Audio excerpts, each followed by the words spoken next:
Okay, so for today's topic, I'm going to talk about cancer fighting foods. Okay.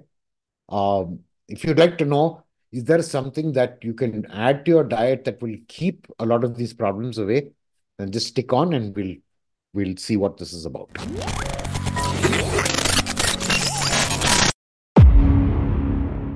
Now, the first thing that's really, really great for keeping a lot of cancers at bay is green tea. Okay. Now, when I say green tea, I mean it's just the green tea, not the ones which have this flavor, lemon already put into it. No, green tea should be just plain green tea. And sometimes it's not easy to get. You won't get the bags very easily because they'll mix some flavor in it. Okay. Uh, the best way to drink green tea is don't make it very strong. Okay. And you'll get a small pot where it has a strainer inside. So you put boiling water into it and you just put the leaves and let it sit for, 5 or 10 minutes and it'll diffuse. It should be light, yellowish.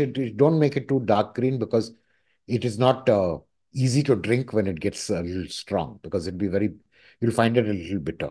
Okay, don't add anything to it, just grate plain old water. So you can start by making it very dilute so that it's almost like hot water. And then as you go forward, you try to increase the quantity of the concentration by keeping it longer and also putting more leaves. Okay. So big precaution, don't use the flavored ones that you get. Now, what does it contain? It contains what they call EGCG.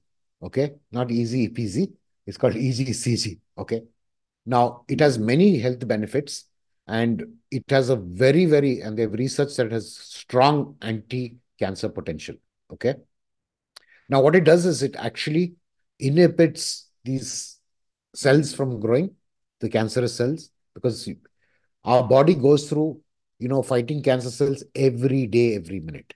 And our body is, sometimes winning the battle, sometimes, it overpowers us. But this is something that you can use. Now, it also helps a particular protein in the body, which is called P53. And this strengthens the P53, which is one which is very, very potent in kind of keeping a lot of these crazy cells at bay. Okay. And definitely it's good if you have a little extra sugar. This is something that you can actually use to help control your sugar. Now, when should you have it? Have it because there are no calories in it. You can typically have it across the day whenever you're feeling, when you usually have a tea or coffee, you might just want to say, I'll have green tea. Okay. And green tea, if you get used to it, which I do, is I put leaves into the glass and I keep pouring hot water. After some time, and I keep it aside. And then when I want some more tea, I put more hot water into it. And so that lump of tea lasts for almost half a day or even one day. At 6, 7 hours at least. Okay, so don't forget to stock your kitchen with some green tea, stock your workplace, wherever you are, restaurant, wherever you're working at, and running your life, keep green tea there too. Even keep it in your bag. So when you're traveling also, all you need to do is get hold of hot water and pour it in. Something that you can use to quench your thirst and also helps you, it removes excess toxins from the body also. So it's a wonder thing to have. And if you can, just try it out. Now, one very, very potent fruit is the custard apple, sitafal or whatever they call it. This fruit is what it has is acetogenesis. Okay. These actually help fight cancer. And it is probably the most powerful natural ingredient available for this. Okay. So what you do is you open out the fruit and be careful, don't eat the seeds. The seeds are not good for you. So take out just the pulp from the seed and eat it. And you don't have to do this every day. You can do it whenever you feel like, probably once a week. But remember to have it on an empty stomach. Okay. Very, very important to have it on an empty stomach, uh, so that uh, the body is actually able to absorb it and it doesn't get stuck in your system, because eating fruits after dinner is not a good practice. Okay, I know we are all in the habit of doing it, But it's not a good practice because by the time the body digests the regular food, the fruits will stay in your, in your system for some time, and they can tend to rot if it's there too long. Okay. So I advise people whenever you're eating a fruit, eat it on an empty stomach. Okay. So supposing you're having breakfast and during your snack time, when you say, okay, I'm feeling a little hungry, and you want to have something to snack on a fruit. Okay. And these fruits are things like black grapes. They have flavonoids, which are extremely good for you, good for your circulatory system. Uh, Guava, musambi, orange, also fantastic. But you should remember, a guava has more vitamin C than an orange. Okay. Yeah, it's very interesting. And guava also has a lot of fibers. Now, fibers are uh, complex carbohydrates that are extremely good for your good gut health. The good bacteria that lives in your intestine it requires fibers.